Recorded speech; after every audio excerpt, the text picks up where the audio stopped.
everyone. Thank you so much for joining us. I'm Marcia Eli from the Brooklyn Public Library's Center for Brooklyn History and the Arts and Culture team BPL Presents. This year, Brooklyn Public Library celebrates its 125th anniversary. Our birthday is a chance to talk about all that the library does, and one important part of that work is stewarding the extraordinary special collections at the Center for Brooklyn History. These archives are the combined materials from the Brooklyn Public Library's special collections and those of the former Brooklyn Historical Society, and they are literally the most comprehensive collection of Brooklyn-related materials in the world. So we are celebrating these amazing collections in a 125th anniversary series titled Out of the Box, 5 programs that put just a few of the most important or most frequently used or beloved materials center stage. Clearly, the Dodgers and Jackie Robinson have to be part of that lineup. So tonight we're bringing together a really fantastic panel of experts to dip into just some of what the Center for Brooklyn History has, especially as it relates to the groundbreaking player, Jackie Robinson. We're going to kick off with an overview of our Dodgers holdings presented by CBH archivist Sarah Quick. But before turning this over to Sarah, I want to share 2 important notes for all of you. First, you do have the option for closed captioning tonight. Just click that live transcript button at the bottom of your screen. And very importantly, I hope you'll share your questions for our incredible panel tonight. To do that, type them into the Q&A box, which is also at the bottom of my screen, of your screen. And now it is my great pleasure to turn this over to Sarah Quick. All right, thanks, Marcia. My name is Sarah, and I'm an archivist at the Center for Brooklyn History, and I'm going to talk for just a few minutes about the Dodgers items that we have in our archival collections at CBH.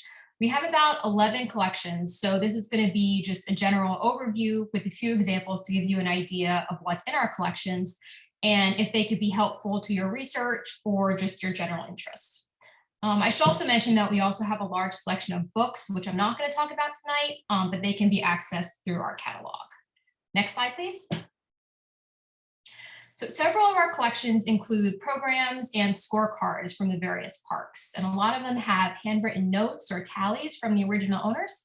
And I've also come across a few that have little sketches in them. Another thing I want to note is that these have a lot of advertisements for local businesses, so the research value can really extend beyond baseball. Next slide, please. The Walter O'Malley Brooklyn Dodgers records include a large amount of correspondence regarding, what you might expect. The example on the left is a note from O'Malley to Robert Moses mentioning the major league opportunities in Los Angeles. And the example on the right is Mayor Robert Wagner basically echoing the thoughts and feelings of a lot of Brooklynites, asking O'Malley not to take the Dodgers out of Brooklyn. Next slide, please. Another really interesting series in the O'Malley collection is maps of the proposed sites for a new stadium in Brooklyn, which of course never came to be, including one fairly close to CBH down in Dumbo. And this is another collection that I think goes really beyond just baseball history, and has a lot of research potential in urban planning and development, politics, you name it. Next slide, please. And of course, we have baseball cards covering nearly every decade and a really wide variety of players. And for tonight, I didn't scan the backs of the cards, but you can typically expect player stats or an advertisement for the company that produced the cards. And next slide, please. We also have a really nice variety of professionally produced and recorded music and some printed sheet music, but we also have some original chants, which were composed by fans or fan clubs. And these are really fun and they can be kind of sassy. And some of them are better than others, but I think the one I've included here is a really good example and really interesting because you can sort of see the editing process. Next slide, please. And that's a really good segue into my favorite items from these collections, which are items made by fans. So we have scrapbooks, fan club newsletters, stories, things like that. And these are really just one-of-a-kind items that demonstrate the loyalty, the creativity, and the sense of community that people really got, or I should say still get, from being a Dodgers fan. They're firsthand accounts of what fans were feeling and thinking and what they wanted to share. And I think these are just great. Next slide, please. So my last example is our collection of tickets and signed baseballs. We have a really large amount of tickets, especially from the 40s and 50s, and the baseballs, which date to about the same time. And I would say that these are items that don't get a lot of requests, but they're there and they're available, so please keep them in mind. Next slide, please. So that's going to wrap up my portion of the program. And I just wanted to remind everyone that the Center for Brooklyn History is a public library, and we're not just for the serious researcher. This is your library. Please use it. And Marcia, I'm going to send it back to you.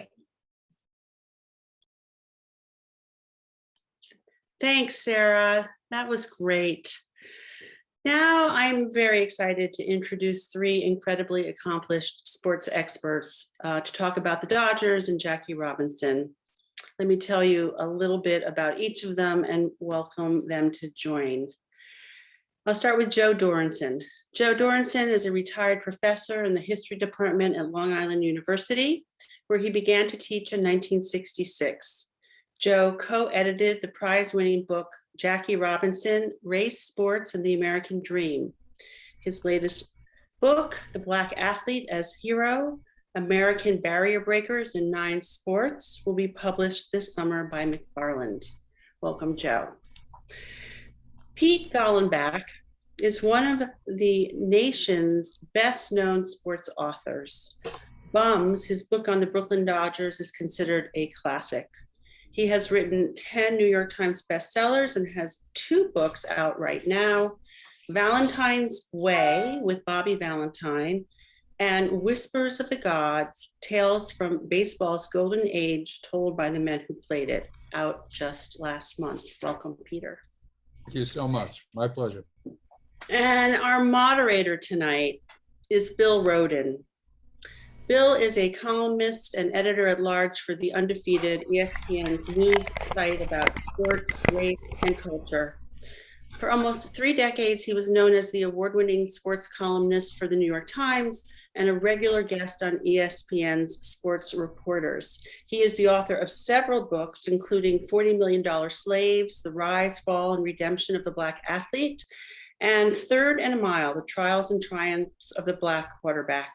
Bill has won a Peabody Award as writer of the HBO documentary Journey of the African American Athlete, and he also wrote the Emmy Award-winning documentary Breaking the Huddle, the integration of college football. And finally, I really want to mention that in collaboration with the undefeated ESPN and the Walt Disney Company, Bill established the Rhoden Fellowship.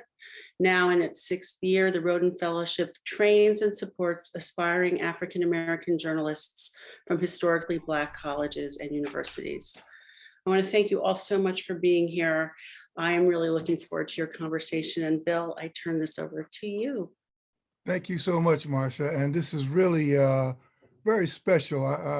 These are two writers and 2 folks I've just had so much respect for. Peter and Joe, our paths have intersected, and I really respect what you guys have done and represented for years. And every time I hear about the books that you've written, I say, God, what have I been doing with my life?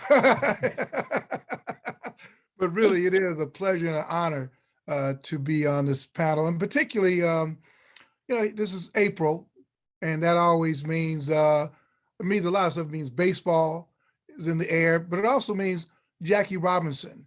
And what we're going to do, there's 6 slides that we're going to look at, and we're going to riff on.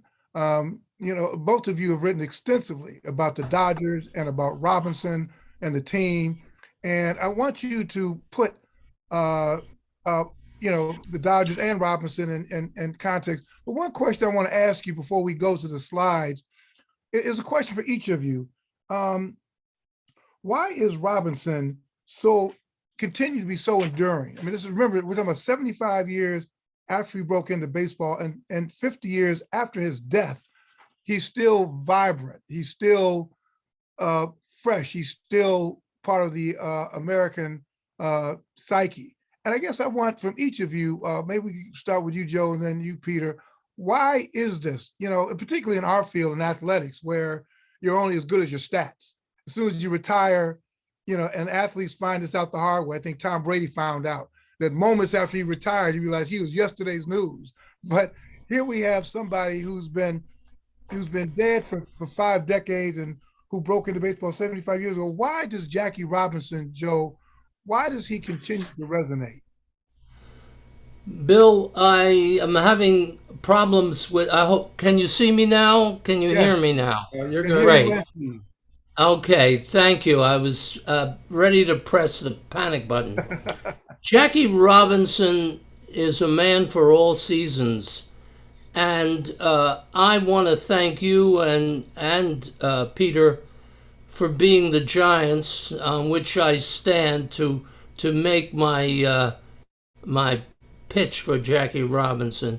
I would like to point out that my introduction to the new book was largely derived from Bill Rhoden's work and Peter Golenbock's work. So I am honored to be in their company. They are true giants.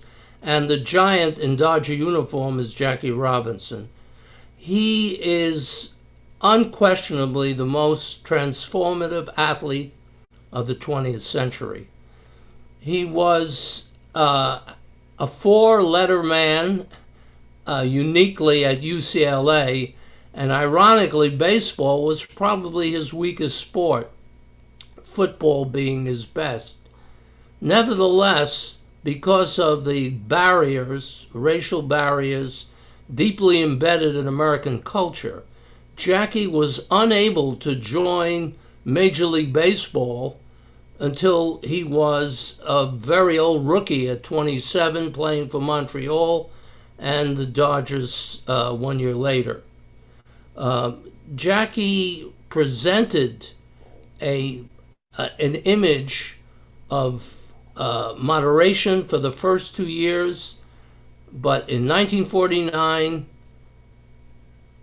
Branch Rickey removed the reins, and Jackie had a season to remember, unmatched by many other ball players in the Hall of Fame. He hit .342, he knocked in over 120 runs, he stole 37 bases, he led the Dodgers to the pennant, and unfortunately, God proved to be a Yankee fan, and the Dodgers lost, despite having a much better lineup, except for pitching.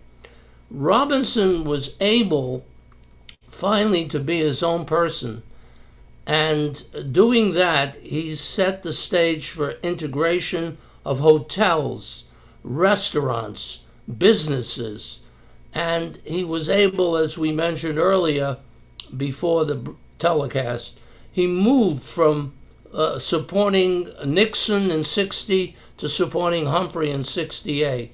So he's a man who changes with the times, but he remains a permanent fixture in the American pantheon. Peter, same question. That was great, Joe, and you put him in context perfectly. My question remains, Peter, again, in terms of his longevity. I mean, we've both seen many athletes who are great in the moment and who we could barely remember them. But here it is, Jackie Robinson becomes so enduring. And I just want to get a perspective from you. Why is that? Why is he continues to be so enduring? There are a handful of athletes in American history. Babe Ruth certainly is one. Jackie Robinson is one. Muhammad Ali is one. Very, very few of that pantheon of importance, greatness, what they mean to the American public.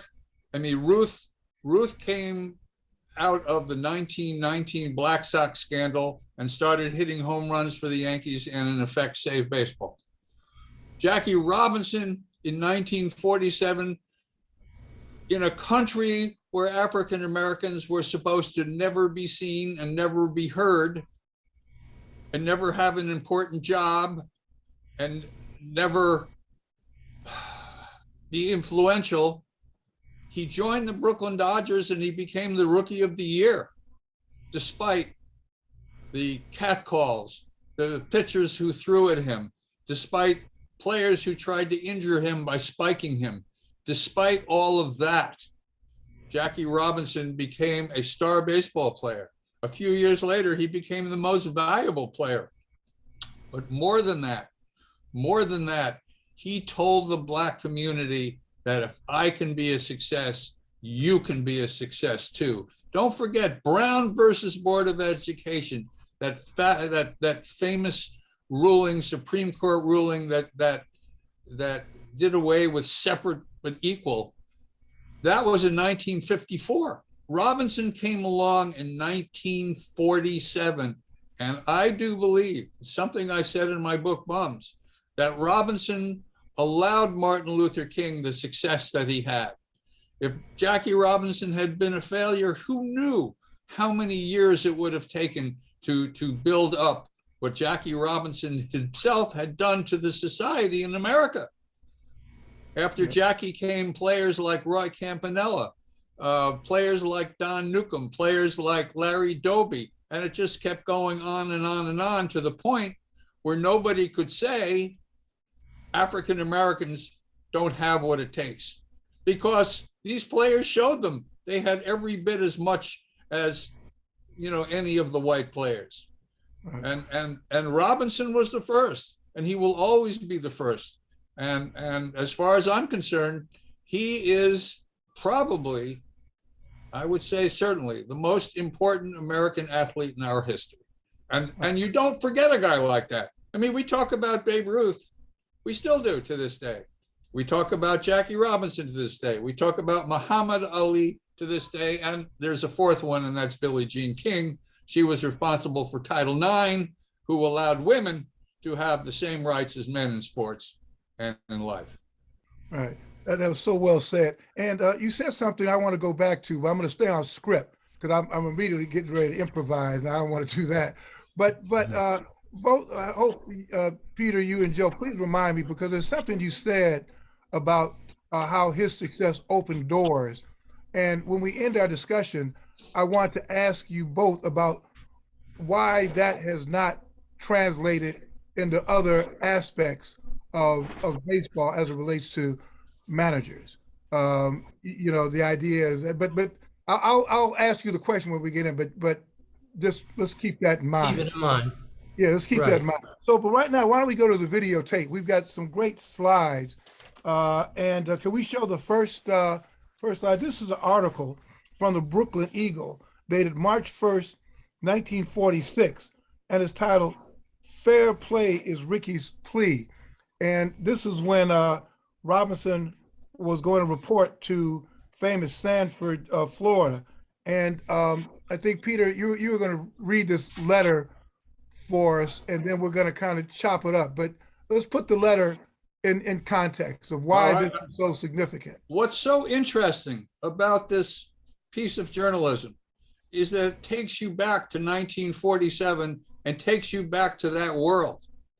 You listen to the language of it, and it begins, "Over at Sanford, 40 miles away, Jackie Robinson is face to face with his baseball destiny, the first boy of his race in 50 years to enter professional baseball that has been a white man's game ever since.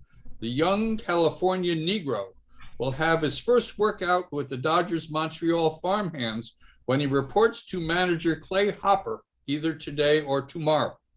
President Branch Rickey's last morning lecture to his Sanford kindergarten class yesterday was a plea for fair play for Robinson and pitcher John Wright, who was purchased primarily to keep Jackie from becoming homesick with none of his own race around. We didn't sign these two boys because of any political pressure," began the deacon, soon warming up to his subject. "We did sign them because it's our desire to have a winning team in Brooklyn. I would have signed an elephant to play shortstop if the elephant could have done better than anybody else. You have carried yourselves like gentlemen here at camp. I want you to continue to be gentlemen.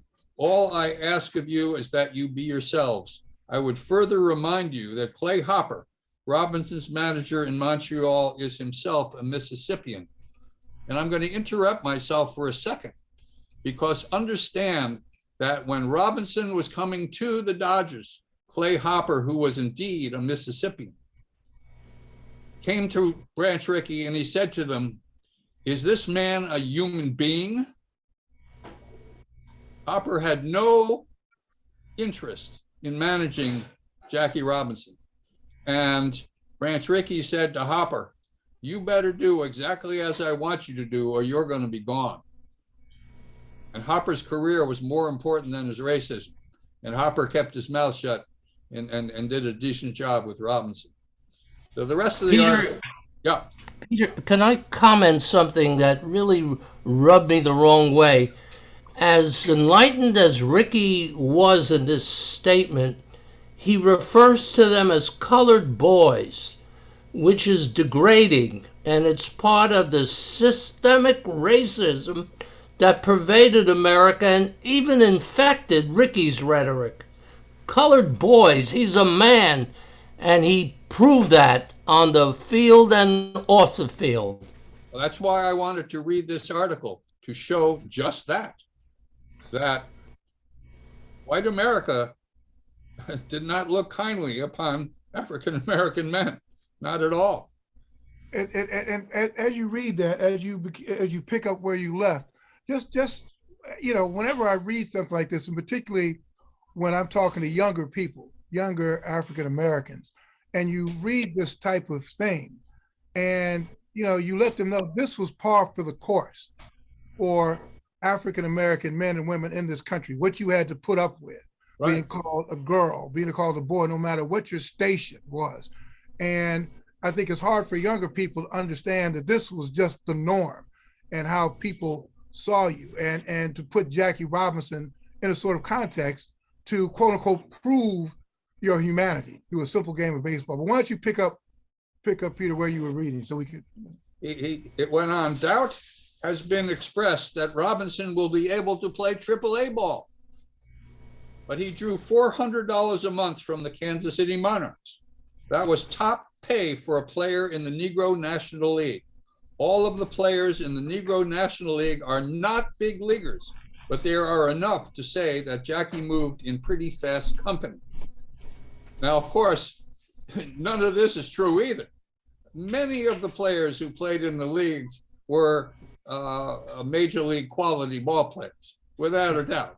Josh Gibson, Satchel Paige, Judy Johnson, and I can name you 10 more, if they had been allowed to play, would have made fabulous major league ball players. In fact, in 1939,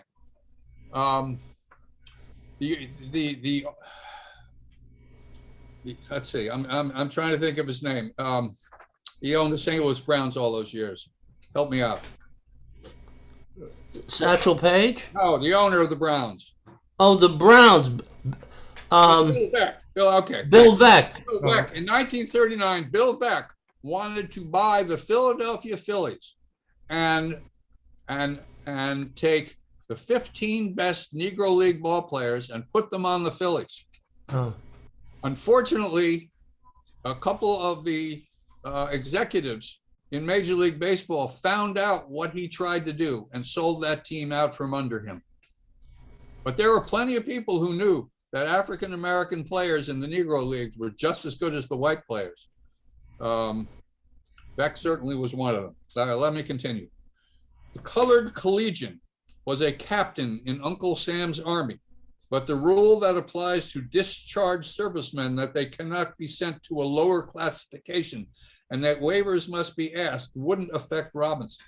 The GI Bill of Rights operates only in cases where the player left organized ball to enter the service. The Dodgers won't lose him even if he doesn't make good in Montreal.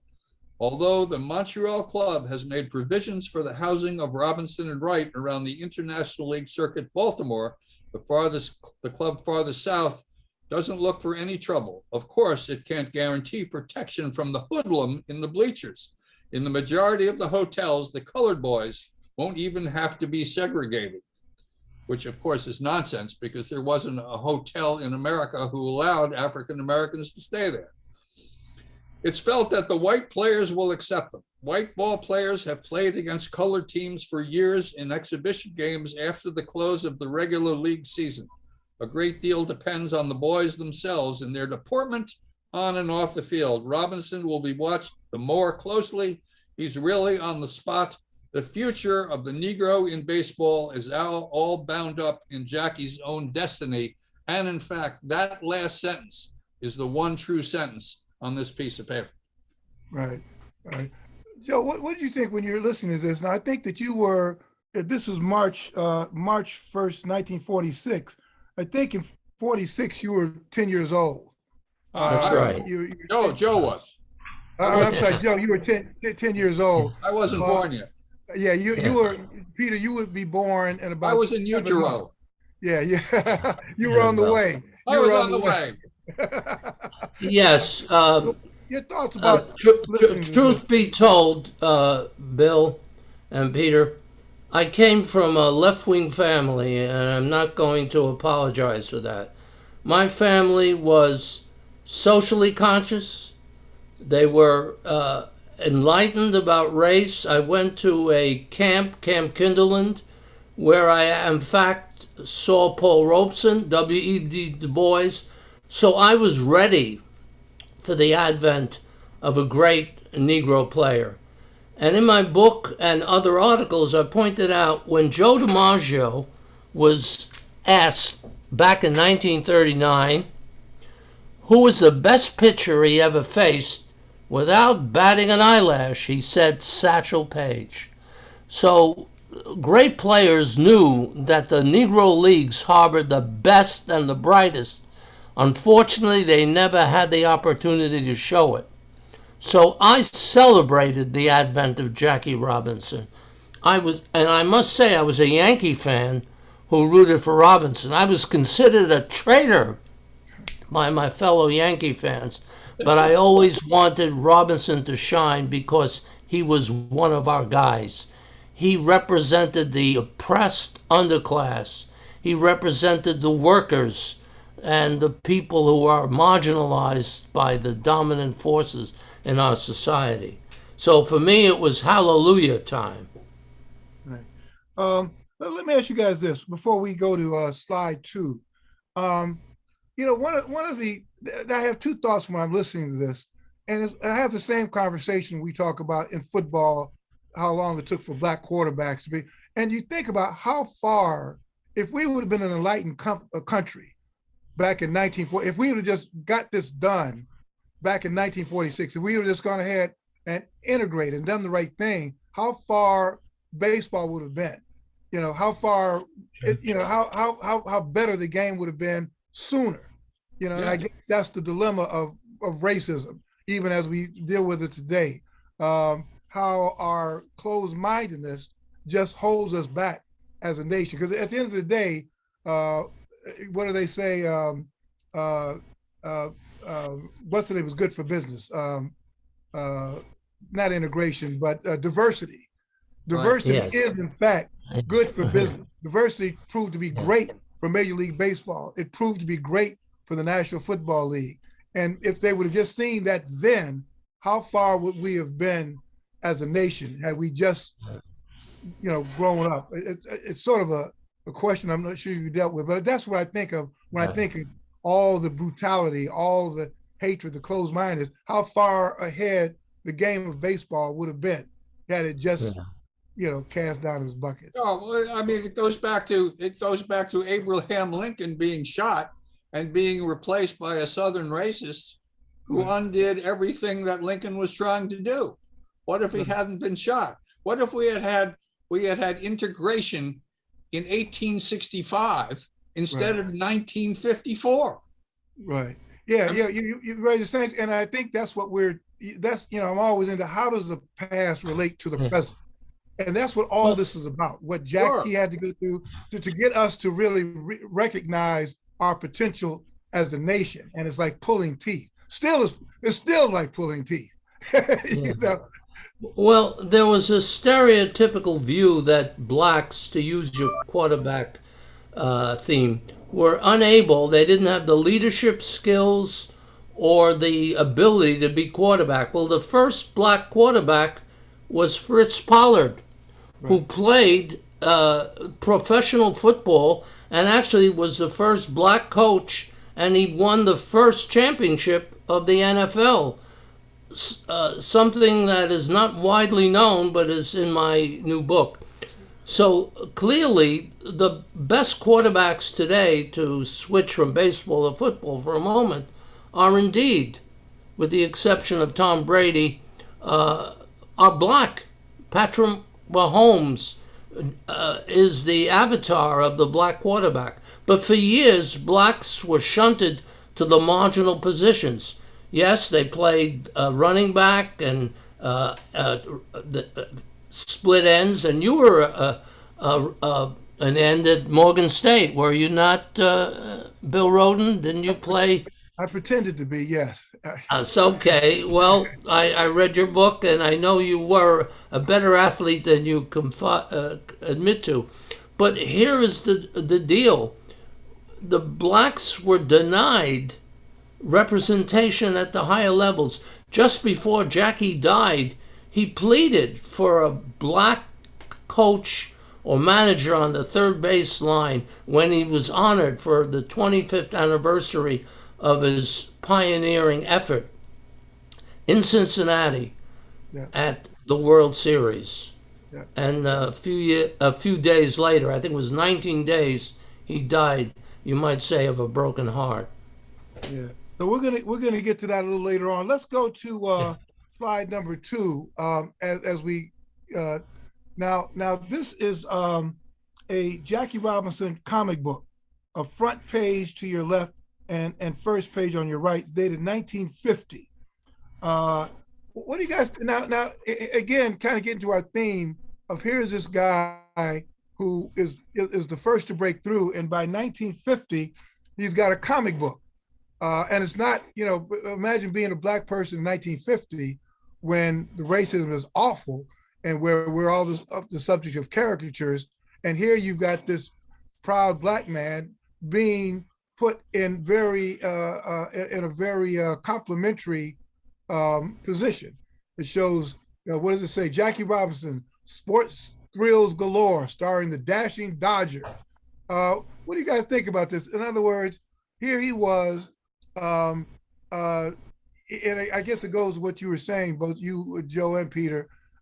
Had he not been successful, he was so successful that he was now being put on the cover of a comic book. Jackie's nimble, Jackie's quick. Jackie makes the turnstiles click. Money was a main theme of Mr. Rickey's life, and he knew Jackie Robinson was a money machine for him and the Brooklyn Dodgers. But there's another reason for that comic book, and I don't know if it was intended or not, but in order to break racism's barriers, you have to reach young people. Who reads comic books? Young people. This was a great step forward. A hero who was black, but the comic strips were read by all kids, myself included. Whenever I got an A on a report card, my parents gave me a dime for a comic book. A dime. That's how I learned to read. Interestingly, in this book, I'm not sure which one of you pointed out, in this comic book, it did not mention his roots in the Negro Leagues.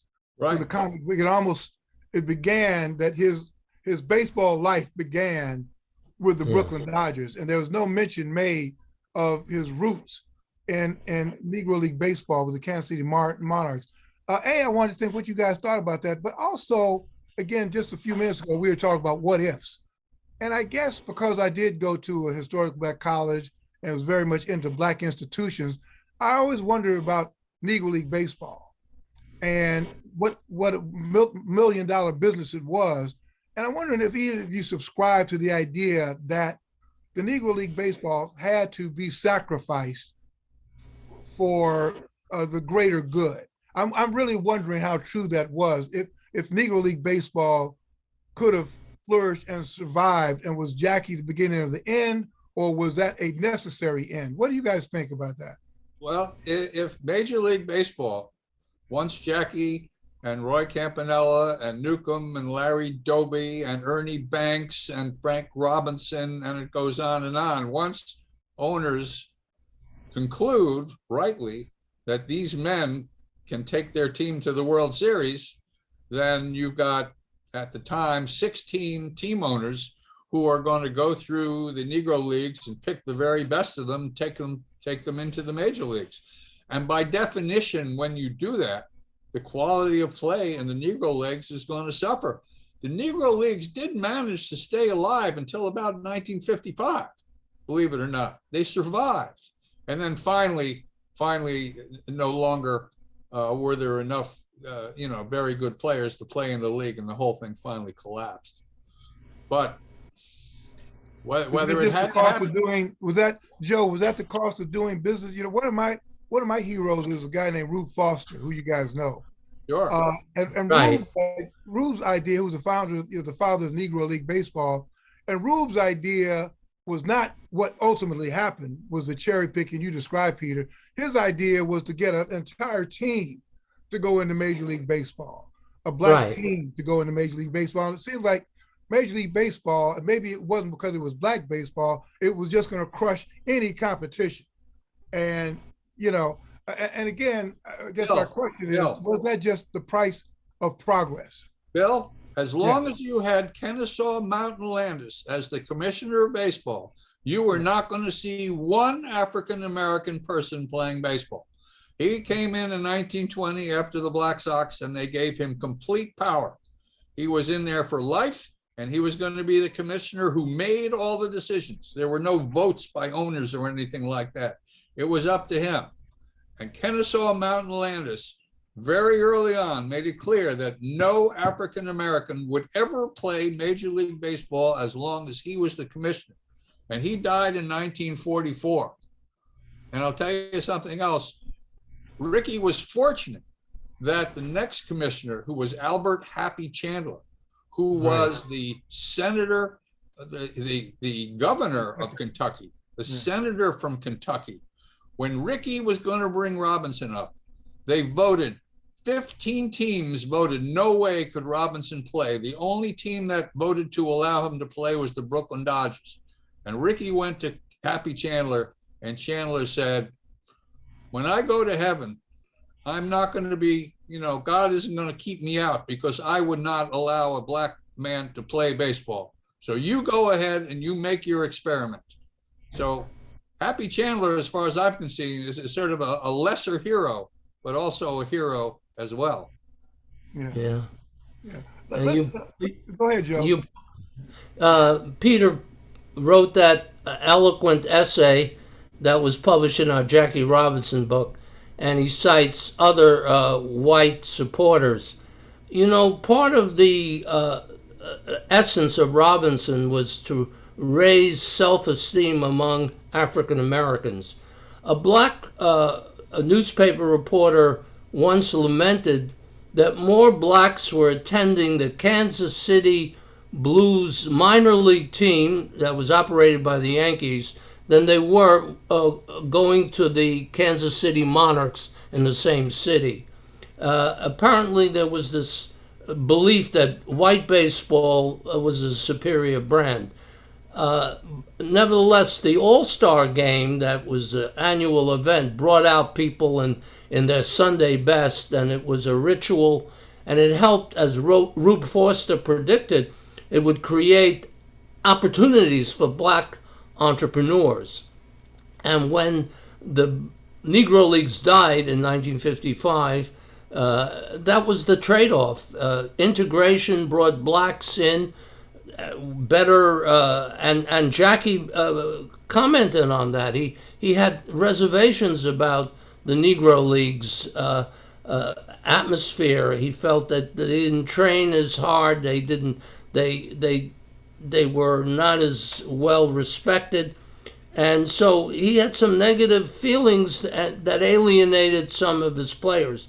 And by the way, he was not the best Negro League baseball player to enter the major leagues as the pioneer. Monty Irvin had a better record as a Negro League baseball player. Larry Doby had a superior record. So Jackie was chosen for the right reasons by Branch Rickey. He was an officer in the Army. He was a gentleman. He was about to be married. He had a college education, and he had this experience at UCLA playing against the white competition, the best. In fact, when he was in the college all-star game, played against the Chicago Bears. The Bears won, but the only player they feared, according to the records that emanated from newspaper reports, they feared Jackie Robinson, who scored a touchdown against the champion Bears. So it's a complicated issue, and it's Jackie may have contributed to the demise of the Negro Leagues, and maybe that's why, to answer your question, that's maybe the reason why it was absent from the comic strip, the comic book coverage. Yeah. Let's go. But you're right. It is very complicated, because one of my premises about integration is that it was all done on white folks' terms. In other words, yes. we want a black person who's going to make white people feel comfortable, whether it's turn the other cheek. And again, it's easy for me to sit there and look back, because in that time, even my mentor was Sam Lacey. And right. That was my first newspaper job, was at the Afro-American newspaper, and Sam was a sports editor. Fantastic. And we really became a friendship, and we used to kind of debated this about whenever I'd bring this up. And he said, well, a lot of black folks were employed on the plantation too. And that was so, I think that, it is what it is, but I always had this mixed bag about integration, on whose terms is integration done, to make the richer, to make, or like you were saying, but if we do not have integration, there's no way are we going to let this competitive Negro League baseball flourish and become a competitor. It's not going to happen. So we can debate. Let's go to slide number 3. This is a great photo, right, guys? This is Jackie Robinson, Pee Wee Reese at the Brooklyn Dodgers spring training camp at Dodgertown in Vero Beach in the early 50s. Peter, why don't you, since you wrote the book, it was Teammates? Yeah, Teammates. Yeah, why don't you give us a riff on this relationship between, there we go, great cover, between Pee Wee Reese and Jackie Robinson. Separate the real, the fiction versus nonfiction. I'll be happy to. When Jackie was coming from Hawaii, the talk was that he was going to replace Pee Wee Reese as the shortstop on the Dodgers. And some of these Southerners, and of course, Pee Wee was a Southerner. He was from Louisville, Kentucky. These other Southerners came to Pee Wee and said, Pee Wee, this African-American, though, of course, they didn't call him an African-American, right, coming to take your job. And amazingly enough, what Pee Wee said to him, if he's good enough to take my job, he can have it. I mean, that is something amazing. And when I was interviewing Rex Barney for my book Bums, Rex was telling me that they were in this, he said this happened in Philadelphia and in Cincinnati and in Boston. So we'll talk about Cincinnati, because that's Teammates talks about Cincinnati, which is across the river from Louisville, Kentucky, which is Pee Wee's hometown. So the Dodgers in 47 are playing for the first time in Cincinnati. And the white fans in Cincinnati, Robinson's playing first base, Pee Wee's the shortstop. The fans are booing Jackie because he's black. And Rex was the pitcher this day. So I know that it happened. He said, Pee Wee walked across the diamond and put his arm around Jackie Robinson's shoulders. And the two of them stood there. And he said, the crowd silenced. The crowd absolutely silenced. He said it was one of the more, see if you can see that. Beautiful. That Joe? Yeah. That's the painting, the picture of it. And he said, it gave him goosebumps. He said it was one of the more incredible things that he saw as a major league ball player. And you know, for all the terrible treatment that Jackie Robinson received from a few of his teammates and from too many of his opponents, he took great pride, I guess, or great, it just made him feel good that people like Pee Wee Reese and a couple of others teammates, Stan Musial was certainly one of them, who appreciated him for his talents, made it easier for him to succeed. Now, I've heard, I was looking at an interview with Ken Burns, and he said that moment never really happened. Yeah, well, if Ken Burns would like to say that to my face, I'd be more than happy to punch him out. Okay. we should have had him on this panel. That would have given. I agree with Peter, and one of Jackie's biographers also made that assertion. But I was told, not only by Peter, but others, I think that definitely a gesture of that occurred at least 3 stadiums. And one of them was Cincinnati. Why would Rex Barney tell me that story if it didn't happen? You ask Kenny that, would you please? No, I will. In fact, I think we should have called him and had him on this panel like now, because he was, because it is true. I mean, Jackie didn't mention it in his autobiography. You would think that he would have mentioned it. Jackie, I don't know if he took the kindnesses for granted, but he didn't congratulate white people for being nice to him. That's not who Jackie was. Right. He told Roger Kahn that when he, after all the abuse he took, he would come to his Stanford home, go to the backyard, and use a golf ball, because golf balls are white, and whacked it all around the place. That's how he let out his aggression, because he was unable to really, unless there's one exception when he took Davy Williams out. He meant to attack Sal the Barber Magley, later his teammate on the 56 Dodgers, but Magley would throw at his chin. In fact, Jackie was hit by more pitches in his rookie year than the entire Dodger team. And he had to take a lot of abuse, and I'm sure that led to his premature death at the age of 53.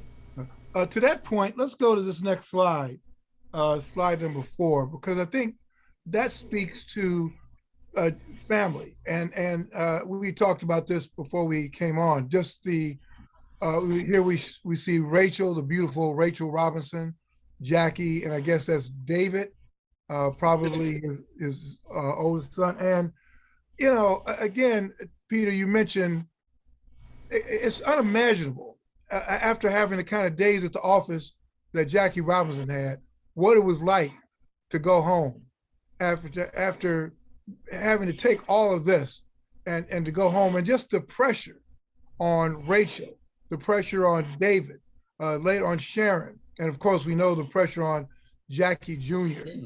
Jackie, a point of information, I think that's Jackie Jr., who was the oldest son. David is the youngest. Right. Jackie looks much too young in that picture to be the father of David, who was born several years later. Okay. So maybe this is Jackie Jr. All right. That's right. I think so, for the record. Yeah, but I grew up in Stanford, where Jackie was. My uncle was Jackie's attorney. So in the 1956 World Series, I was 10, and my uncle took me to the game. Jackie was considering moving from New York City to Stanford, And after the game, which the Yankees won, by the way, it was the game prior to Larson's no-hitter. He took me into the Dodger clubhouse where I got to meet Jackie Robinson, who was the most impressive large person I had ever seen. I never, ever forgot it. And another thing that I recall was that I went to see Jackie Robinson Jr. playing a Little League game in Stamford. And I'm sitting in the stands listening to these adults screaming at this 11-year-old kid, "You will never be as good as your father." It just broke my heart. It was just terrible. Yeah, I mean, what would have been and when we look at this picture and you see this, we're saying we agree this Jackie Robinson Jr. I guess the tragedy even becomes because we know what's coming.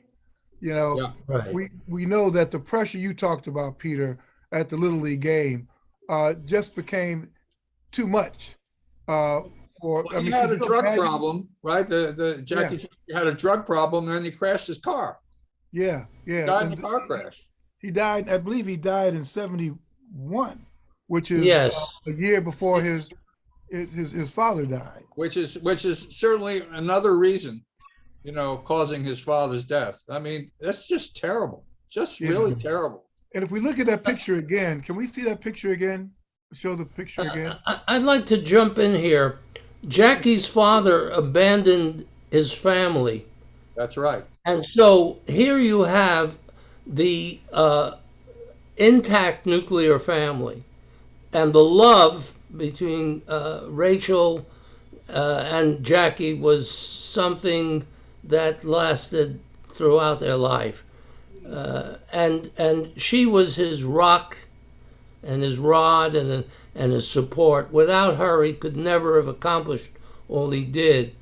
And the tragedy, as Jackie himself said, when his son succumbed first to drug addiction and then to the death, he said, "I was a better father figure to so many children, black as well as white." So he took this very seriously and probably advanced his terminal point. Jackie probably was playing in his last 2 years with a not well-known secret. I think he already had diabetes. I think some recent reports have indicated that, and that certainly could explain his changing physique and also his inability to maintain that great Jackie Robinson speed throughout his early career. So he had so much weighing on his, but the solidity of that family kept him alive as long as he endured. Let's we're getting to have a question movie. Let's look at these last two slides, and then we'll take some questions. Let's look at the slide number 5. This is the premiere. Now here we are. This is the premiere of the Jackie Robinson story. We've got the borough president, Cashmore and Robinson, raised the Dodgers National League flag over a marquee of the Astor Theater.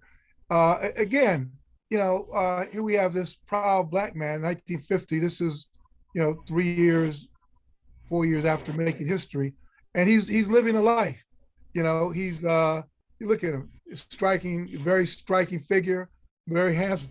He and Rachel make the great handsome couple. Rachel still looks like that, by the way. Yeah. Just we don't have to go into detail, but we had the movie where Jackie played himself. Either of you remember this and just remember the reaction to it? Again, at that point, he's on top of the world. Yes, it was written, in the opening sequence, Jackie doesn't have a glove, and he sees a white family playing and say, "Hey, mister, can I join you?"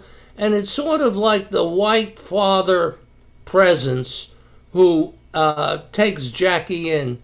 There's so much in that film that is good, and the best part is Jackie and Ruby Dee as his wife, Rachel. but there's also there's no identification of some of the teams. There is a misidentification of his enemy. Ben Chapman isn't fully fleshed out. And the trouble with that film, it was shot just before spring training in 1950. It was done on the cheap. The director actually had gained fame by doing the Jolson story in '46 and a sequence 2 years later. And a lot was expected. I think your former colleague, Bosley Crowther, said the best thing about the movie was Jackie Robinson. He played, for a non-professional actor, he was the best part of that disappointing film. And of course, the thing that bothered me was that sequence in where he's attacking Paul Robeson and doing the bidding of Branch Rickey, who was a very conservative Republican, put him up to him. Lester Granger, who was head of the Urban League, tried to show that blacks were not going to become dupes of the Communist Party. So there was this Red Scare element. And Rachel was also adamant that he should testify before the House Un-American Activity Committee. And many years later, Jackie regretted what he said about Paul Robeson. He said Paul Robeson gave up a career. In fact, Robeson was the highest earning black artist in 1947, earning over $100,000 a year. Due to the blacklist, he went down to $3,000 a year and lost his passport. So Jackie played the game of being anti-Robeson. The Amsterdam News defended Robeson, but the white press made Jackie the hero of that encounter, which I described in detail in my book on Paul Robeson. And I feel that Jackie understood that he had erred. For one, going in public and attacking a fellow black activist. And at the end of his life, in that autobiography, he says, if I had known then what I know now, I would never attack Paul Robeson, because I realize now I'm a black man in a white world, and I never had it made. Yeah, So I think, true, so sad. It was such a I think what he said at the time, he said that at the time I did not realize the destructiveness of America, and if given the invitation now, I would try. I just saw that as such a for a guy who's did everything he did, and to finally get to this point and look back and realize for everything he gave, that he was sort of not duped, but he made a bad decision. But he was a man enough. He was man enough to admit that he had made a mistake. And I think Robeson actually did not kill Robinson. I mean, he actually reached out, and he was quite. He didn't denounce him. Yeah, Paul Jr. told me this, and I interviewed him, and of course he contributed to our book. He said he went to Ebbets Field, and he said to his father, he said, "Dad, you're famous. Please get Jackie Robinson's autograph for me." And he said, "No, son, this would embarrass Jackie." And so Robeson showed restraint. So there was a mutual admiration between these two giants of the African American world, and perhaps that's too insular a description. Both of them were people, humans who bestrode the world like great colossi. They were giants in their own way, and unfortunately, the Cold War was really heating up at that time. And so Robinson, who won was the first African American to win the MVP that year, was also used, I think, as a stooge of Branch Rickey and the Cold Warriors to be their champion. Yeah. Let's do this. And like you said, to his credit, he, at the end of his life, he was able to set the record straight in his, Right. Let's look at this last slide because we've got, we don't want the pop. Here's this is the funeral program for Jackie Robinson. It's 1972. 1972, Riverside Church, New York City. Right. And if you look at, the pallbearers, Jesse Jackson did the eulogy, Roberta Flack.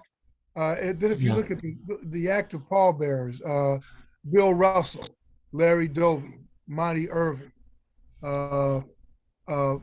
Martin Elliman, Jim Gillen, Don Newcomb, Ralph Branca, Pee Wee Reese, Joe Black, honorary pallbearers, Willie Mays, Joe Lewis, Nelson Rockefeller, who Robinson supported, Willie Stargell. I mean, just, you could just imagine what that scene was like in 72. And like you were saying, it was only 9 days earlier in Cincinnati at the World Series. Bowie Kuhn, they'd been trying to get Jackie to come out and make a public appearance, and he had resisted and resisted. He finally went out, and we all remember that last prophetic line, when he talked about, he's pleased to be here today, but I'll be more pleased when I look at that third baseline and see a Black manager. And we were talking about that before we went on the air, that here we are, how many ever years, 50 years later, and we've got 2 Black managers. And I guess I wanted to ask you guys before we take questions, I'm sure that if Jackie were alive now, he might think that he'd been on this huge merry-go-round, that you go miles and miles and miles in a circle, and when you get off, you really are in the same place. You really haven't traveled that far. And what do you guys think that Jackie would have made of this current situation in baseball? It seems like this resistance to, higher blood pressure. In fact, that was my question to you. Early on, when it reminded me of it. Bill, how political do you want to get? As political as you want to get. I mean, we have in the state of Florida a governor who doesn't want it discussed, critical race theory. Right. Who doesn't want to discuss the fact that there was slavery prior to the Civil War, who doesn't want to discuss that African Americans were discriminated against for 100 years. He doesn't want that discussed. And they've passed a bill in the legislature preventing people from talking about it in schools. What would Jackie say to that? He would talk about it. I'm sure he would talk about it. But doesn't that, when we look at what we've just gone through in these last 5 years, and we look at what we've talked about in this last hour about Jackie Robinson and how he resonates, but we talk about, the Florida legislator, the quote unquote president we had, I mean, and you ask, what would Jackie have said? And you wonder if he would have said, what is this all for? Or are we supposed to get from him the stamina to continue to fight? Maybe that's the latter. Well, I'm sorry, I didn't mean to interrupt. Go ahead. Well, I was just going to say, Jackie would have done the latter. Jackie was absolutely a fighter. Bill, if you go through the archive of the New York Times letters to the editor, you will find many letters that Jackie wrote on a number of issues, criticizing even his own mentor, a political mentor, Nelson Rockefeller, or his former hero, Richard Milhouse Nixon. Jackie was constantly on the ball. His eyes were on the prize, and the prize was dignity, justice, and humanity. For example, he took issue with Malcolm X over an incident of anti-Semitism near the Apollo Theater. And he defended the owners of the Apollo Theater, the Schiffman family, Jews, And he said, Jews are our best friends, Malcolm, so I dispute your anti-Semitic bromides. And Jackie took issue on that principal point. And so Jackie, as you said earlier, had the ability to change with the times. For example, he realized that the NAACP had lagged behind the Student Nonviolent Committee, SNCC. And so he cast his lot with Martin Luther King. He supported the Vietnam War, and his son was a victim of that war and drug addiction. But later, when Dr. King opposed the war, he gradually came to the King's position, not publicly, but in the exchange between these two great figures. So Jackie was a study in transformation. Not only was he a transformative figure for the rest of society, he himself was capable of growth. And his tragic death is bemoaned by many.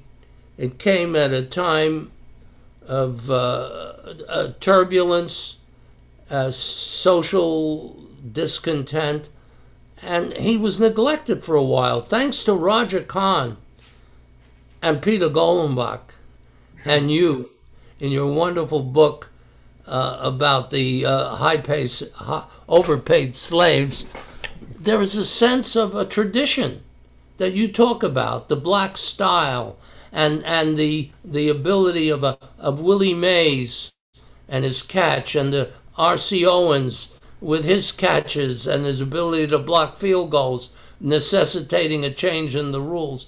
That style that Jackie combined two elements. He combined the Negro League style of speed and power, and gave baseball a far more important change than Babe Ruth gave. As you all pointed out correctly, Babe Ruth changed baseball, and Peter said save baseball from the scandal, the Black Sox scandal, so-called. But Jackie transformed America. We're a better nation, and we can evoke the words of the poet Langston Hughes when he urged us to make America America again. If anybody contributed to coming to closer to the fruition of the American dream, it was Jack Roosevelt Robinson.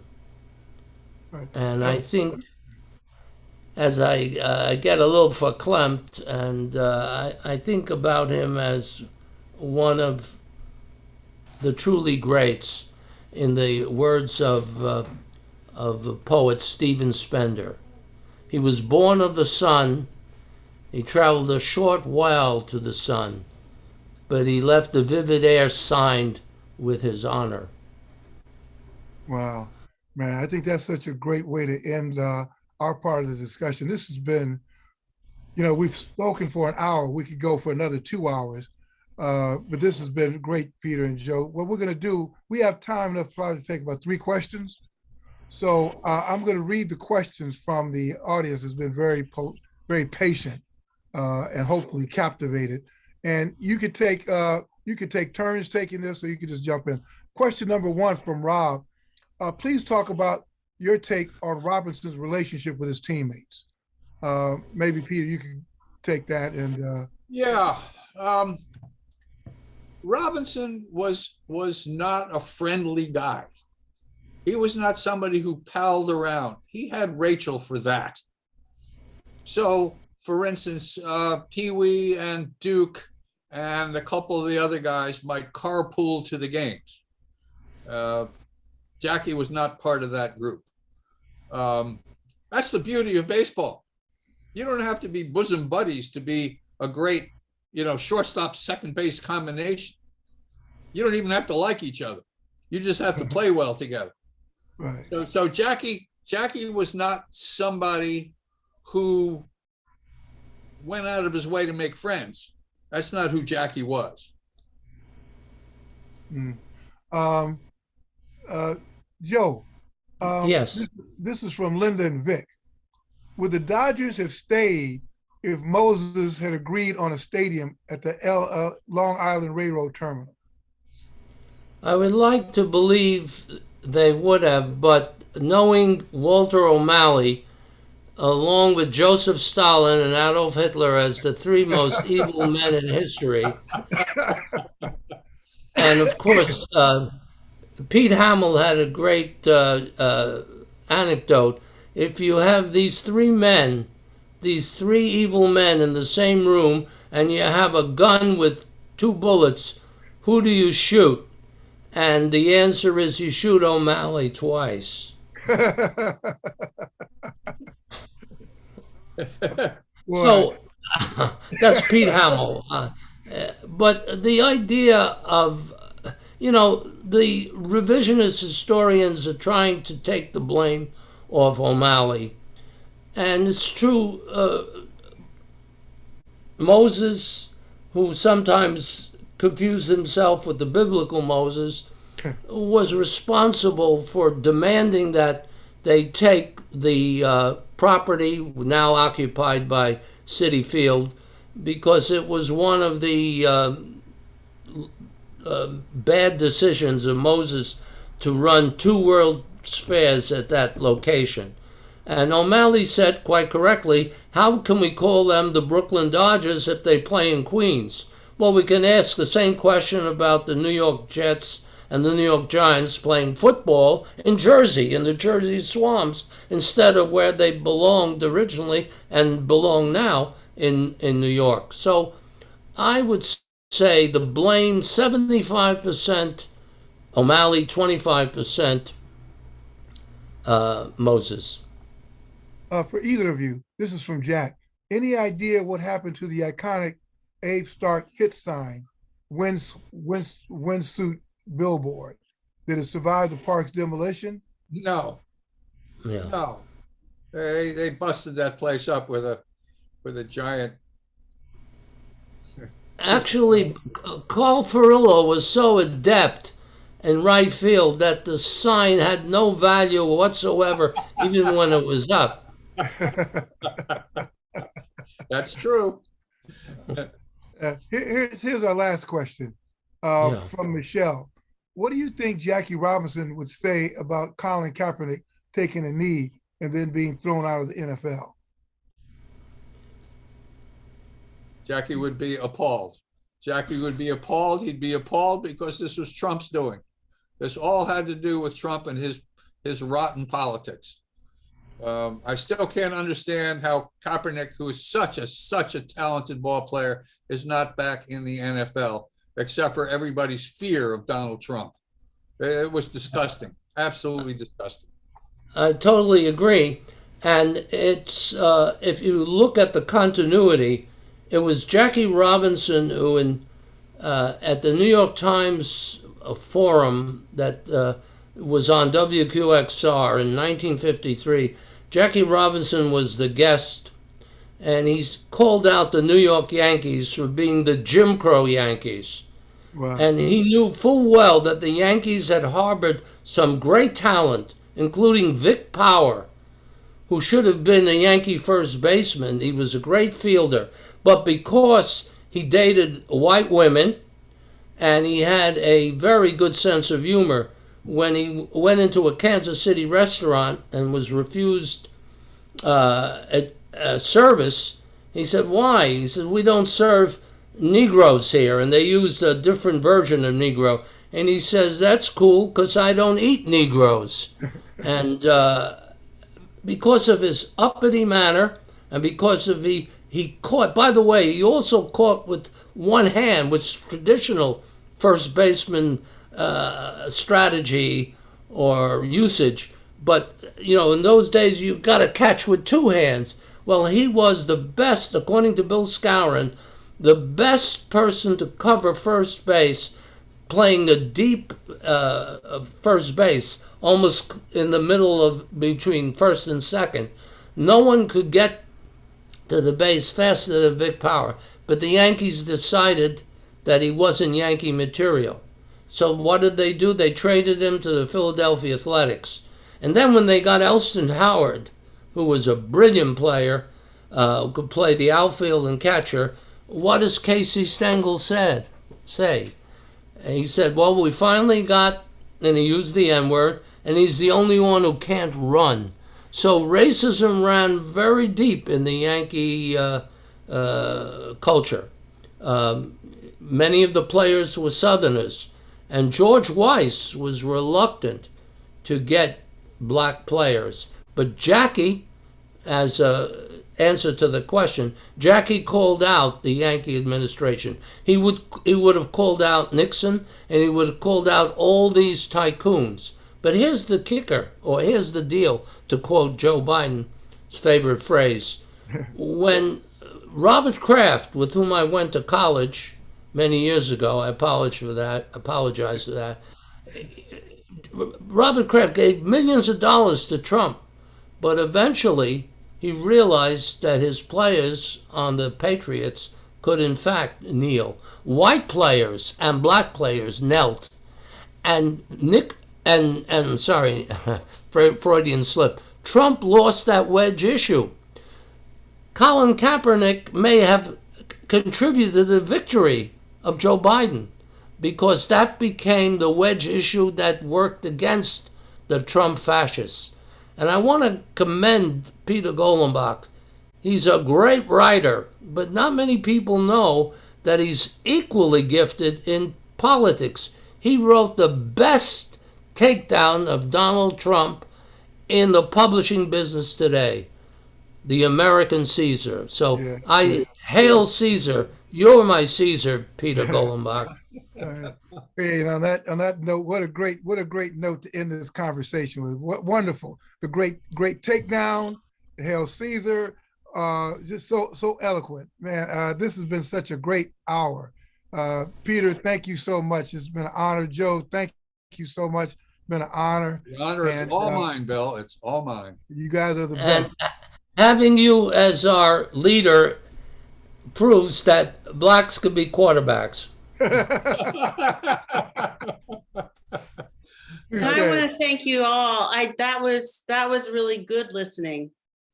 I would say that was some good listening. It was brilliant conversation, wonderful, and deepest thanks to you all. And I want to say to everybody who's here still, the program has been recorded, and we're going to post it on the Center for Brooklyn History YouTube page tomorrow. And this is the fourth of our 5-part series of Out of the Box. And then the next one, which happens in the first week of May, I hope that you'll all join us for. This is a look at it's called Marching Towards, Brooklyn's March Towards Civil Rights. And it's looking at some of our really important civil rights related collections, including the Core Collection, Brooklyn Core, Congress of Racial Equality, the Youth in Action, Bed-Stuy Youth in Action, and we have 2 extraordinary historians, Dr. Brian Purnell, who wrote Fighting Jim Crow in the County of Kings, and Mike Woodsworth, who wrote Battle for Bed-Stuy, The Long War on Poverty in New York City. I hope you'll join us for that program, and I hope you'll join us for some of the other programs that BPL Presents is offering. But mostly I want to say thanks so much to the 3 of you for a truly unforgettable conversation. I think it is, it's just one for the record book. So thank you, everyone. Have a great night. Good night. Thank you.